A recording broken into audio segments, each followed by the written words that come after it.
খুব সুন্দর একটা ব্ল্যাক অ্যান্ড হোয়াইট একটা ড্রেস পরেছি আমি, একদম লুজ প্যাটার্নের সাথে একটা বেল্ট আছে। বেল্টটা আমি এখানে তিনভাবে স্টাইলিং করে দেখিয়েছি। একটা হচ্ছে কোমরে পরতে পারো, অথবা গলায় এরকম বাঁধতে পারো, আর চাইলে মাথায়ও বাঁধতে পারো তোমরা। আর এই ধরনের ড্রেস খুবই কমফোর্টেবল রেগুলার ওয়্যারের জন্য, অফিসে অথবা ওয়ার্ক প্লেসের জন্য একদম পারফেক্ট অ্যান্ড খুবই কমফোর্টেবল। অ্যান্ড এটা একটু কামিজ প্যাটার্নেই আছে, লুজ বাট নিচ থেকে কিন্তু দু সাইড থেকে লম্বা করে ফাড়াও আছে। সুন্দর একটা ট্রেন্ডি সানগ্লাসও ট্রাই করলাম, যেটা পেয়ে যাবা সোয়াগে তোমরা।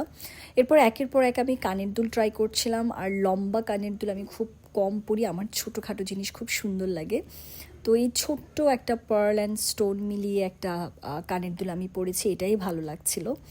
অ্যান্ড এই বড় ব্যাগটা আমি পেয়ার আপ করলাম, এটাও অতটা খারাপ লাগছে না, এটা আমার অনেক একটা ফেভারিট একটা ব্যাগ।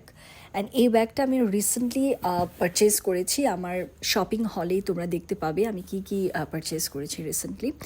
আর এই পারফিউমটা মাই গশ, আমি কোত্থেকে নিয়েছি আমার মনে পড়ছে না, বাট এত সুন্দর স্মেল। আর এই দুইটা ব্যাগ তোমরা আমার পেজে পেয়ে যাবে। এখন তো বিউটি অ্যান্ড ব্রেভ পেজটা নেই, তো তোমরা বিবি ফাতেমা মুক্তা পেজে অর্ডার করতে পারবে। আর হলো আমি এক একটা ব্যাগ ট্রাই করছিলাম, এই ব্যাগটা আমার খুব ভালো লেগেছে, আমার মনে হচ্ছে এই ড্রেসটার সাথে খুব সুন্দর মানাচ্ছে। তিনোটা ব্যাগই আসলে খুব ভালো লেগেছে, বাট এই ব্যাগটাই আমি ফাইনালি নিয়েছি। সাথে একটা বিস্কিটও খেলাম, বিস্কিটটা খুবই মজার ছিল। এই যে দেখো, এই প্যাটার্নটা কিন্তু বর্তমান খুব চলছে, এগুলো কিন্তু থাইল্যান্ড থেকে আনা। তোমরা পেয়ে যাবা এই ধরনের কস্টিউমগুলো স্টে স্টাইলিশ বাই রুমিতে। আমার এত কমফোর্টেবল লেগেছে, আমার খুলতে ইচ্ছা হচ্ছিল না। টাটা।